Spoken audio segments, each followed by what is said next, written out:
you believe in miracles? I need to shut off the doubt before it consumes my hope, so instead I will state that God must be great because I am still alive, though no miraculous recovery did he yet provide. But on the other side of heaven, I'll run free and wide, no trauma in my heart, no thorn in my side. There are miracles right now to be given if we open up our hearts and listen, as we prepare to ask our question, holding on to our hopes in a leap of faith position.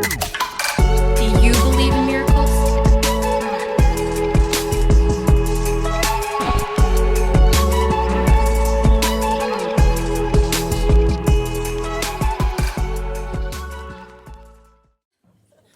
Good morning. It's nothing like finding out 7 seconds before you come on stage that you normally don't fit in your shirts. I'm looking at the monitor on the back. I was like, is this good or not? We mentioned the conference that happened this past 2 days. So I was up here last night and got to see some of it. And I spent a lot of time as a youth pastor, and there is nothing in the world like youth ministry. I remember this one time we were at a camp. And this guy, the little, I don't know, 8th grader maybe, trying to mac on this girl a little bit and didn't really know how. I was like, oh, my man, right? That was me. So he goes, have I ever told you about the milk incident to this girl? And she's at a church camp, so she can't just say no, and she's like, yeah, tell me about it, right? And so he launches into this story about how he used to chug milk and throw up, and it was like a big thing. And bless her heart, she's just sitting here listening. So I felt so bad for this kid that I just left because I couldn't even watch this. It was like watching a death, right? Came back 30 minutes later, and this kid is still telling the story. He's like, and there are chunks, and this, and this poor girl listening. Like her soul has left her body pretty much. She just has these lifeless eyes listening. And then so he gets to the end, and she's like trying to find her break to get away. And he goes, without missing a beat, did I ever tell you about the mayonnaise incident? And I was like, oh my gosh, dude. Hey, let me help, bro. We need you in the kitchen. So youth ministry goes from that, just chaos of middle school and high school, to, what I got to see last night, which is a room full of you guys worshiping, arms around each other, being led by that band, and just there's something about like youthful zeal that kids, to be totally honest, are just like more willing to go for things than we are.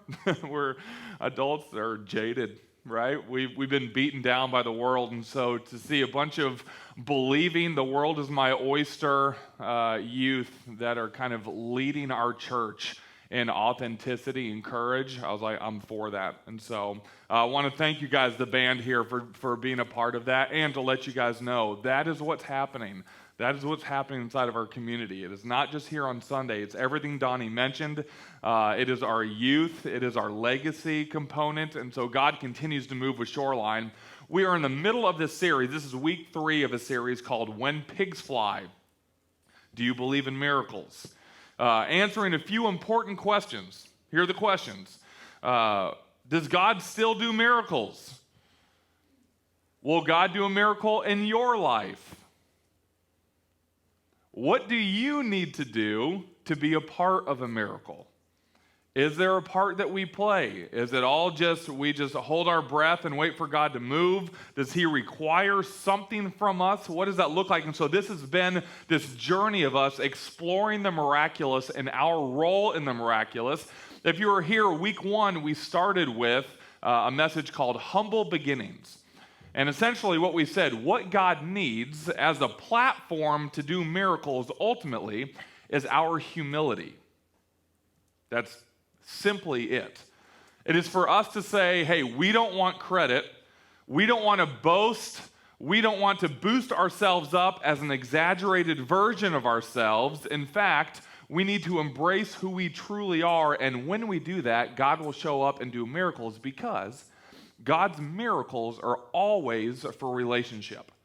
God will do miraculous things in your life, but primarily to draw you closer to him and for the people around you to see, wow, that God cares, that God is good, that God is powerful, and they too will lean in. So if we're trying to pridefully call attention to ourselves, or if we want to be the miracle workers, we disallow God to work in our lives because we're trying to take credit, and God is going, no. I'm trying to showcase my power and goodness so that other hurting children will be drawn closer to me. Then last week, we said the miracle of ordinary. The miracle of ordinary essentially was saying that God is relentless in his pursuit to use the ordinary, like you and like me, to showcase his goodness. And the phrase that we used last week was, you are in the middle of the miracle. You are already in the middle of a miracle. I know that whatever miracle you're wanting in your life and you're thinking, ooh, this would be great if it happened, it seems impossible, but it only seems impossible because we have hazy memory. We are in the middle of the miracle. What is the miracle? The miracle is that we live on this earth that is in a solar system that is kept spinning and moving and rotating and all of that by a star-breathing God. We are in the middle of a miracle, meaning we are part of a church movement, the movement of love that Jesus started, that is kept going for 2,000 years by knuckleheads like us. We are in the middle of the miracle. God continues to do miracles every single day. And so when we start to think of our miracle that we're wanting to see in that context, it doesn't seem so far-fetched. Finally, today, we are going to ask, what is our part? Yeah, we want to give God a platform of humility, but what do we need to do? Is there something we need to do to be a part of the miracle? There's a book that I just reread is a brilliant book. Parents in here, read this book.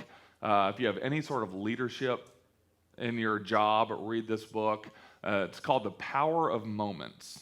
And in this book, The Power of Moments, essentially one of the concepts is, what is up to you? What is organic and what is created when it comes to moments? Right? Think of the memories that you have growing up. How much of that just happens is organic, and how much can we, manipulate's the wrong word because that's a negative context, but how much can we kind of craft for something to happen? And the book says essentially, all right, the things that stick out in your memory, like Uncle Steve falling over the railing into the snow, you don't make that happen. That's because Uncle Steve had one too many, right? But that memory that the whole family laughed at and that was fun, it doesn't happen if you don't take a ski trip. So it's saying you can actually put yourself in the position to see moments. If you never step out of the mundane, if you never step outside of the commonplace, then probably those moments or those memories don't happen. I think the same thing is true with miracles. I think that we do not do the miracles, that's God doing the miracles. In fact, we're not even totally sure what the miracle is going to be. We can conceptualize what we think should happen, but in my life, here's what I think should happen, here's what the miracle actually looks like. So I know that God does the miracle, but we can position ourselves in availability to be used in the miracle, and that's what today's message is about. We have a singular focus today for the message, and we're going to use two stories from the Bible to get there. Both of these stories kind of hold up at face value, but I think we're going to have a point at the end that is going to be very necessary to have these two sides of the equation. So here's the first story. Mark 5, starting in verse 24. A large crowd followed and pressed around him, being Jesus. And a woman was there who had been subject to bleeding for 12 years. She's having this internal hemorrhaging, this bleeding that wouldn't stop. She had suffered a great deal under the care of many doctors and had spent all she had. Yet instead of getting better, she grew worse. When she heard about Jesus, she came up behind him in the crowd and touched his cloak, because she thought, if I just touch his clothes, I'll be healed. Immediately, her bleeding stopped, and she felt in her body that she was freed from her suffering. At once, Jesus realized that power had gone out from him. He turned around in the crowd and asked, "Who touched my clothes?" "You see the people crowding against you," his disciples answered, "and yet you ask, 'Who touched me?' Like that doesn't. There's 1,000 people brushing against you." But Jesus kept looking around to see who had done it. Then the woman, knowing what had happened to her, came and fell at his feet. and trembling with fear, told him the whole truth. He said to her, "Daughter, your faith has healed you. Go in peace and be freed from your suffering." We'll make another point with the story later, but the reason that I love that story is because I feel that it's my story. And without realizing it, this is probably a lot of your stories. You guys have heard this before, but there was a moment in my life that if somebody asks, "Hey, when did you decide to follow Jesus?" I've always gone between two, and I'm honestly not sure which one it is. When I was really young, my babysitter told me about God. I'd been going to church forever, and it came this time of, "Hey, do you want to give your life to Jesus?" And I said, I'm all in. Let's go for it. So I don't know if that was the moment when I was young, because the second moment was when I was in the Air Force. And when I was in the Air Force, it was kind of a work hard, play hard atmosphere. And I'll just say that I was not in the right spot. And, night after night of just blackout drinking. And I had a moment of clarity all of a sudden. And I just realized every night I'd go home, and though I was happy and fun-loving guy and, center of attention and loud, I would go home, put my head on my pillow at night and just feel a little hopeless. Not depressed, but hopeless. And hopeless just meant I didn't have any expectation of things changing. This is my life. This is what it looks like. And so this slap upside the head was essentially God just saying, "Man, I've created you for so much more than this." He said, "Dude, aren't you tired?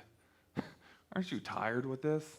I've created you for this freeing, fulfilling life." And so what I did inside of that, it hit me so hard that I went into my dorm room. I was there in Korea at the time, and dropped to my knees in front of this full-length mirror. And I would say it was probably the most honest 30 minutes I've ever had in my life. It was just words that I was terrified to say. "God, let me be honest with where I am. I'm mad at you because of this in my youth. I'm mad because I'm not seeing this. I don't feel valuable, and because of that, I know that I'm doing this, and this." I would start to, I guess the word is confess, but for me it just felt honesty. It felt like I was spewing these things that I was afraid to even think about. It was so shameful. And now I was putting that into words. I was articulating the worst parts of me into this mirror. And several times as I'm spewing my life filth, I would drop my gaze because I couldn't even stand to look at my own reflection, and almost audibly heard God say, "Son, look up. Look up." And as I'm praying into this mirror, I'm having this moment with God. I get to the end. It takes about 30 minutes for me just to everything. I'm sitting there bawling, looking in the mirror, and again, what I feel like God said, almost heard God say was, "Son, I'm so proud of you. I'm so proud of you," which is not what I was expecting, because I'm sitting in all of my filth, ashamed. And he said, "Dude, I'm so proud of you." The reason I think that is this story is because this woman has something inside of her that needs healing. There's something in there, and maybe you felt it. Maybe you're in here and you had the same feeling that I did. Put on a smile, get some coffee, dap some people up here. But when you go home at night, you put your head on your pillow, and it just feels like this spiritual unrest in your soul. There's just something that's not, you just feel burdened. You don't feel free.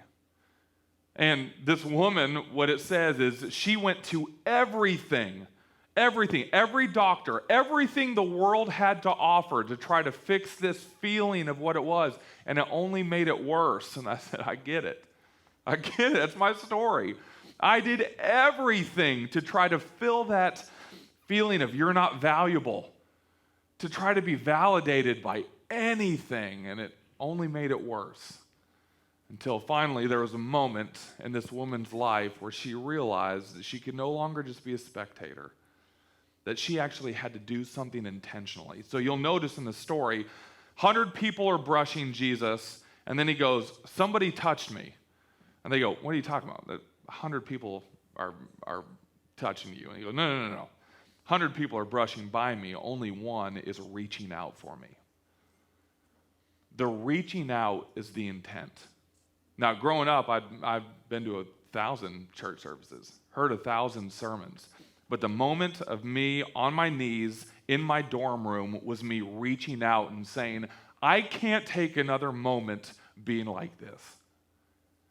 I don't know what this, I don't care what this looks like, but emotionally, spiritually, Jesus, I'm reaching out. And I'm going to tell you, if you're in here and that is something that you've never experienced, this idea of surrender to Jesus, there will come a time when you have to do that.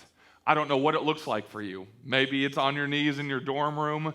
Maybe there's a moment inside of here that you feel you need to surrender. Maybe it's just emotionally or spiritually being open-handed and saying, Jesus, I'm stepping towards you. But there has to come a time when you are willing to step beyond being a spectator and say, I am reaching for you because I have to have this healed.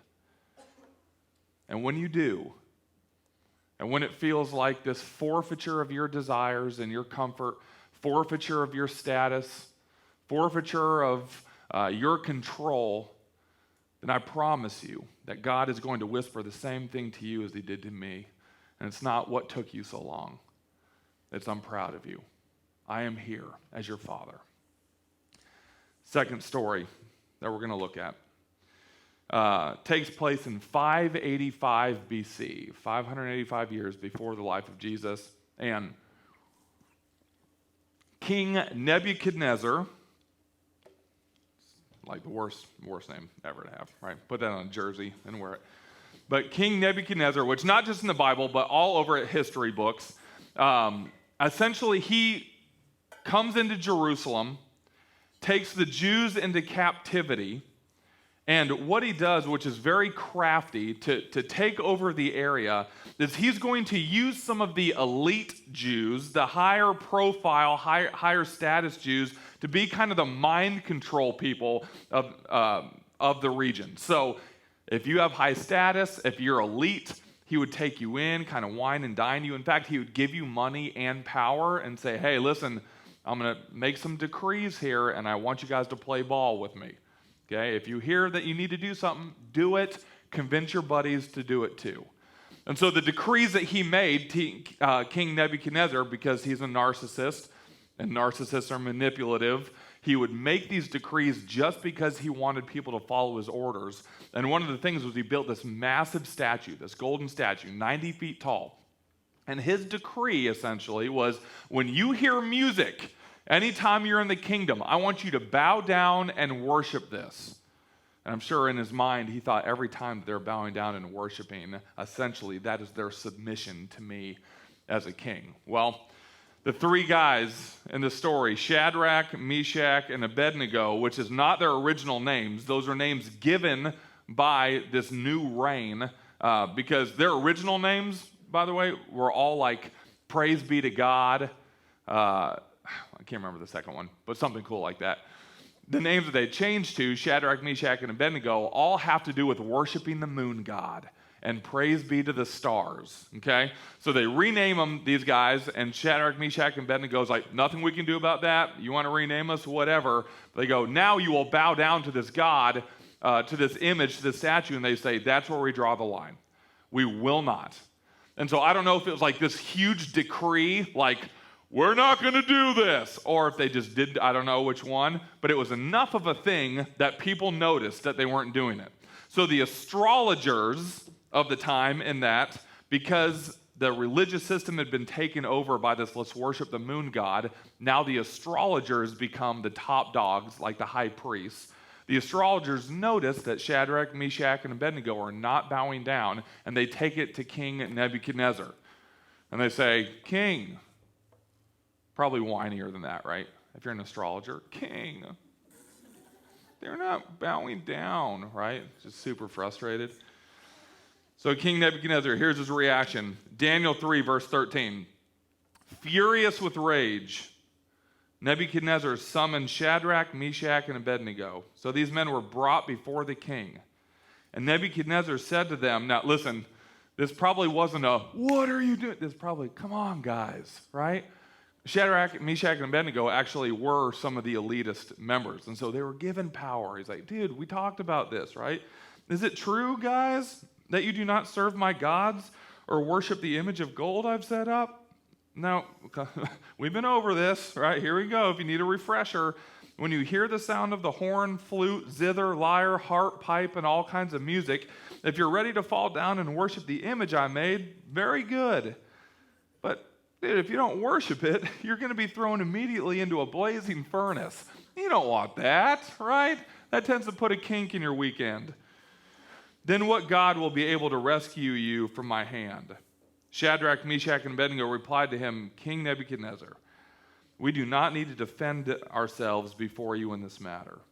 Listen to this, I love this. If you are thrown into the blazing furnace, what? Oh, if we are thrown into the blazing furnace, the God we serve is able to deliver us from it, and he will deliver us from your majesty's hand. But even if he does not, we want you to know, your majesty, that we will not serve your gods or worship the image of gold you have set up. I thought about the miracles that we have, that we need to step out sometimes in risk, that we need to make ourselves available for. And maybe not verbally to people, that's a little intense, but maybe to ourselves, we need to say, look, I'm going to step out in this. And if God comes through the way that I conceptualize this miracle going, awesome. But even if he doesn't, I trust that God is good. I trust that he is with me no matter the outcome of the situation. Verse 19, then Nebuchadnezzar was furious with Shadrach, Meshach, and Abednego, and his attitude toward them changed. He ordered the furnace heated 7 times hotter than usual and commanded some of the strongest soldiers in his army to tie up Shadrach, Meshach, and Abednego and throw them into the blazing furnace. So these men, wearing their robes, trousers, turbans, and other clothes, were bound and thrown into the blazing furnace. The king's command was so urgent and the furnace so hot that the flames of the fire killed the soldiers who took up Shadrach, Meshach, and Abednego. And these 3 men, firmly tied, fell into the blazing furnace. Then King Nebuchadnezzar leapt to his feet in amazement. He looked in. He asked his advisors, weren't there 3 men that we tied up and threw into the fire? They replied, certainly, your majesty. He said, look, I see 4 men walking around in the fire, unbound and unharmed, and the 4th looks like a son of the gods. I will tell you that the miracles that you're asking for, remember, the purpose of miracles is relational. And when we ask for big things and we're willing to go for big things, especially the things that God puts on our heart, a lot of times the people who are going to notice are the people who don't even believe in God, people who aren't even looking for it. It is unmistakable if we will give God the platform of humility. It is unmistakable when God's goodness and forgiveness and kindness shows up. So much so that other people who aren't even really looking for it will notice. He said, Nebuchadnezzar then approached the opening of the blazing furnace and shouted, Shadrach, Meshach, and Abednego, servants of the Most High God, come out, come here.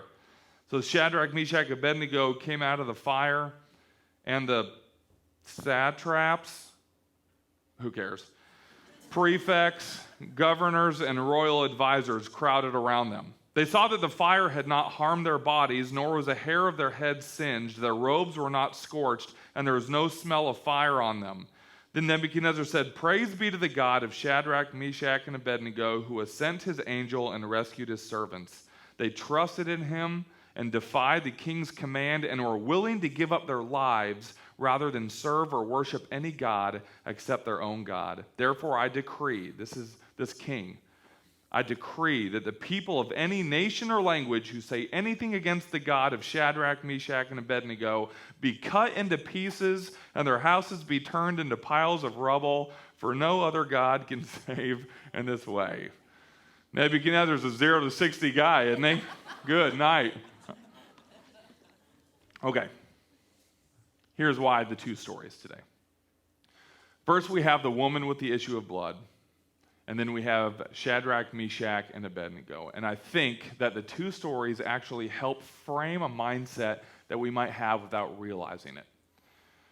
The woman of the issue of blood, I think, when she reached out to Jesus, reached out to touch his robe, in her mind, that was not risky.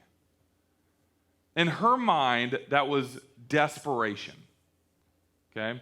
If somebody goes, oh my gosh, what if you reach out and nothing happens? Or what if somebody sees you reaching out? She goes, I have had this issue my entire life. I'm in physical agony.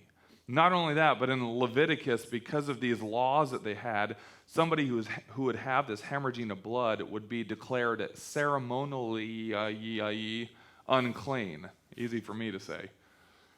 And so she has a stigma, she has the physical ailment, and she goes, there's no risk here. This is something that has to happen. When we talk miracles in here, you may have something right now in your life that you're going, no, listen, this isn't like a cute ask. This isn't like, hey, God, this would be really cool. This is something I need to happen. Yeah, but it might take this. I don't care what it takes. I don't care what I look like. You realize that my marriage is on the brink of divorce. I don't care what it looks like. You realize that my diagnosis is this. You realize that my relationship with my kids is this. You realize that in another 2 weeks, there's no paycheck. This is not something cute. This is not a talking point. I am desperate, like this woman was. And what does it look like? Reach out. I will do 1,000 times that if necessary, because I cannot stay where I am. So the bad to good, at least in our minds, we connect with. And we think miracles, we usually connect something in our lives that is from the bad to the good realm. It is terrible. It's a tragedy, and I need this thing healed. Risky? I don't know if I'd say it's risky, because it's more born out of desperation. And when we are desperate for something, it seems like we are more willing to go for it. There's a verse that says, God draws close to the broken and contrite hearts. And the reason it says that is because when we are broken, when we are desperate, is usually when we're finally willing to relinquish control. I can't figure this out. I can't do it anymore. God, I need you no matter what it looks like. I'm willing to do it. Bad to good is desperation. Now, in our minds, at least, good to great is risky. If we're going to risk something, think about the things that you said you'd risked in your life. The reason you probably felt like it was risk was because the way that you're living is okay, perfect, no, good enough, and it's risky because if I go for this thing, let's just say on this timeline thing, if I go for something and it doesn't work out, maybe now I'm pointing more here, and my life isn't as comfortable as it used to be, but I'm willing to go for it. When I think Shadrach, Meshach, and Abednego, was their life perfect? No. They were in captivity. But they had a routine, I'm sure. They knew what their life looked like. Everything was fine. In fact, they had more power and fame and prestige than most of the people there in the city. They actually had some position. And so it was relatively comfortable, but what they knew.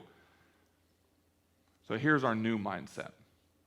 Our new mindset, instead of seeing things on the scale of bad to good being desperation, good to great being risk, I want us to shift to a mindset of our way versus God's way means desperation. What if you viewed the status quo as a tragedy? What if you viewed your way and comfort as a tragedy? What if you had so much desperation for every area of your life to be aligned with what God has for you, that you viewed it in the same realm as we do these things in our life that we are desperate for? Crying out for healing. I have to see that you're crying out for that miracle. What if the survival parts of our life we viewed like that? and said, I cannot go one more day. I can't go one more day in Graham's plan, in Graham's power. The reason that at least when I stop and I think about it, I'm able to get there a little bit is because I know the times in my life that I've been unintentional with things, and the end of that road is me on my knees in front of a mirror crying out to God in desperation. Things seem fine, things seem comfortable, but the absence of God's way is a tragedy. Your way looks a lot like my way. And I'm not smart. I don't know 2 minutes ahead of me, let alone 2 months or 2 years. And I am making these like human calculations of what I think life should look like, and every one of Graham's calculations of what needs to happen ends up with me on my knees in front of a mirror. What if we had desperation and God is saying, please, there's an area of your life that I know that you don't think is a big deal, but if you will forfeit that area to me, look how much closer we can be. I have victory for you inside of the areas that you were only surviving in. Our way versus God's way is desperation. So is it risky? I guess that depends on how you look at it. It's risky to your comfort. It's risky to your expectations. It is risky to your reputation. But to be totally honest, me living the life that Graham thinks is best for him seems far riskier. Us doing the things that we think are going to make us happy, us trying to tap into eternal wisdom and to guess, that is far riskier. Instead, we could be a group that, alongside each other, spurs each other into this desperation of let's have every area of our life that is forfeited to Him. And when that happens, by the way, what does God say? He says, I'm proud of you. That's what I want. This is for a relationship. In that same book, The Power of Moments, there was a test that they did that it was exposure therapy. They took some people who had arachnophobia. Any arachnophobics here and there? I was going to do a check under your chair joke, but I just realized that there's the last thing I want. Yeah, exactly. Okay, so maybe you'll resonate with this. If you start sweating, no worries. Nobody's watching you. But what they do is they would take this tarantula, put it in a terrarium, and it was like exposure therapy, right, where you're slowly exposed to something. So the first thing they do, put the person in the room 5 feet away from the terrarium with the tarantula. You're in the room, though. Step 3 or whatever would be tarantulas on the other side of this little terrarium, but you put your hand, open palm, against the case. Step 5, I think, was you would like move the tarantula with a paintbrush, and it would like mirror your movements just to give you more comfortable. Step 9 was that you would have this heavily gloved hand and actually let a tarantula walk over it. Okay, now everybody's sweaty. And you'd think in your mind, oh, how long would that take? Is that 2 years, right? Is that 2 months? Like, what does this process look like? And the average was 2 hours. 2 hours of something that somebody was deathly afraid of, just with this exposure therapy, to get to a place where they're willing to move forward. But here's what the book talked about. It said the reason that most of us give into the fear, are not willing to step into the things that take risk in our lives, are not willing to say yes to an area that maybe is desperate, is because we have predetermined responses. We have pre-filters that are triggered by fear in our lives, and when we feel that trigger coming up, we have an automatic response. And very simply, one of our automatic responses is, nope. Anyone ever said that? Or in fact, you've probably seen a picture of spiders on Facebook in your comments. Nope, right? Or somebody's like, hey, you ever thought about inviting your dad over for Thanksgiving? Nope, right? Or, hey, you ever thought about doing youth ministry? Nope. Like, it's just this automatic, not going to go there. But what about even deeper? What about things that you just don't want to have to think about? Hey, do you give money to homeless people. Nope, right? That's where I draw the line. I won't even enter that. We have so many things in our life that we're just not willing to enter. We're not willing to entertain what God has for us because we have this initial thing of nope. So here's our homework for this week. Our homework for this week is to realize how many areas of our life are nope areas. How many things are just okay? Maybe we're in captivity a little bit, I'll give you that. But as far as the captivity goes, I feel pretty blessed and it's fine. And instead, that we can see the areas of nope, that God is trying to break through those. The biblical word is conviction, which sounds daunting. There's not a more beautiful word in the Bible than conviction. The Holy Spirit will convict you, which means it will highlight something in your life to start doing or to stop doing. And when we have conviction, it is because we have a block between us and God is not willing for that block to be there anymore. God's saying, look, if I can bring up something to encourage you, to call you up, get that out of your life or enter this good habit into your life so that we can have the relationship that you were designed for. The problem is we have so many nope areas in our life that we're not willing to take the first step, that God is just doing these little exposure therapy opportunities. So we have to change our predetermined response. We have to get rid of the nope. And you will find, as we close out today, you will find that when you take that step, terrifying, probably, that you are not alone. Though it seems like you're walking out on this branch by yourself, even, let's talk about marriage. What if you feel like there's such a disconnect right now between you and your spouse that even if you're trying to go out on this branch that you don't feel the other person's with you? You are not alone. And I don't know why that keeps coming up today. I don't know if there's somebody in here that just needs to hear that. But man, God wants victory for your marriage. If that's you today, he wants that. There's something else in your life that God's just bringing up, and it's just like, that is not a free area. It just doesn't feel like I'm thriving. God wants it for you. And so I'm with you. This is not do this because I do it. When I sit and think, there are so many areas of my life that are just on autopilot. And we, as a group, want to just have this response that says we're willing to reach out. The last slide says that courage is contagious. And that's why I encourage everybody to keep coming back every single Sunday, is because we're around other people who are willing to take a step past nope, who are willing to say, I know this looks ridiculous, but I can't spend another day in Graham's plan, in my plan. I am desperate for every area of my life to be connected to God. Then we are inspired. When you're around other couples that say, yes, I know that we have this figured out, and I know that it doesn't look like it's thriving. I may be in captivity, but this is the way it is. And you get around another couple that says, we're dying to that and we're willing to reach out.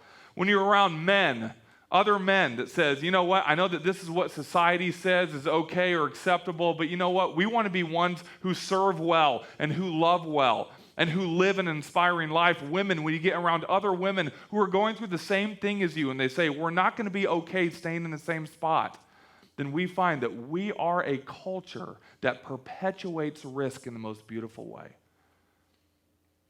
Because it's dying to ourselves and embracing what God has for us. So this week, I would ask you, just as you're living, take mental inventory in the areas that maybe you never check in with God and say, is there something more for me in that?